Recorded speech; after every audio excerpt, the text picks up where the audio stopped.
নমস্কার বন্ধুরা, আজকে শুক্লা রান্নাঘরে ভেন্ডির পকোড়া হবে। এর জন্য আমি ভেন্ডি নিয়ে নিয়েছি, ধুয়ে জলটাকে শুকিয়ে নিচ্ছি। এবার ভেন্ডিগুলো আমি কেটে নেব, এইভাবে কেটে নেব।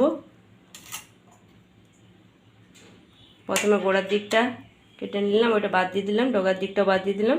এইভাবে এবারে মাঝে একটা ফালি দিয়ে দিচ্ছি, পুরোটা কাটছি না, আর এইভাবে করে নিচ্ছে।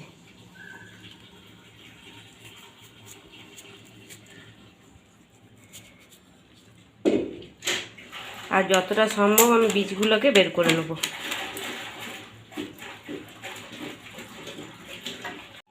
বাকি ভেন্ডিগুলো এইভাবে আমি সব কেটে নেব।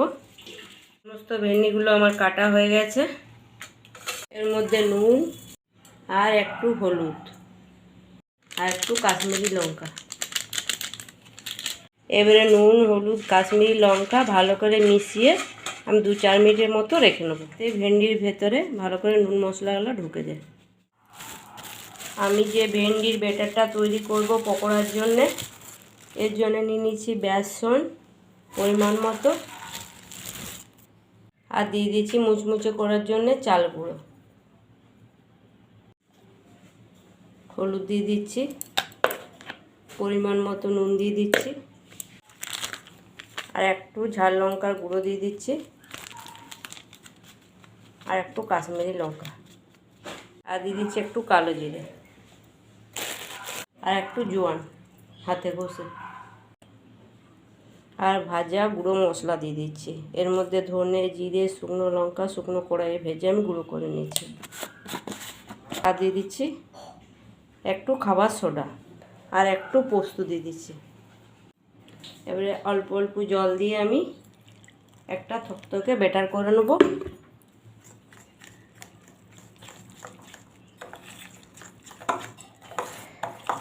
এখানে আদা, রসুন, লঙ্কা বাটা আছে,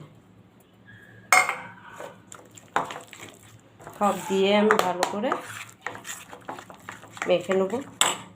ভেন্ডির পকোড়ার ব্যাটারটা আমার তৈরি হয়ে গেছে।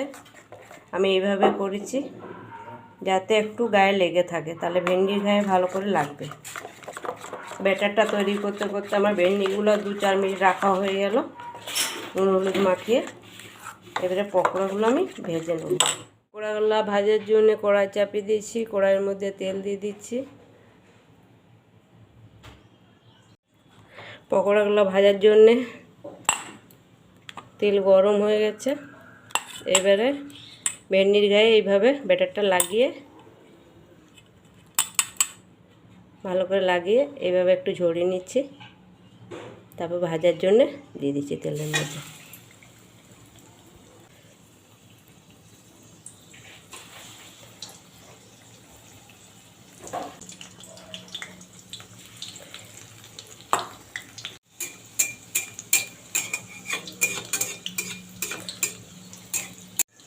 এইভাবে আমি উল্টে পাল্টে ভালো করে মুচমুচে করে ভেজে নেব, লাল লাল করে। আমার উল্টে পাল্টে লাল লাল করে ভাজা হয়ে গেছে, এবার তুলে নিচ্ছি।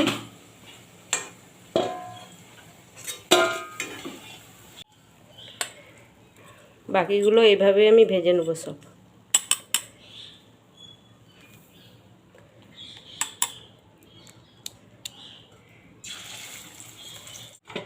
আমার সব পকোড়াগুলো ভাজা হয়ে গেছে।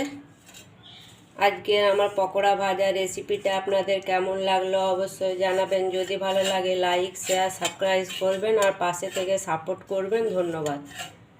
সমস্ত পকোড়াগুলো আমার ভাজা হয়ে গেছে।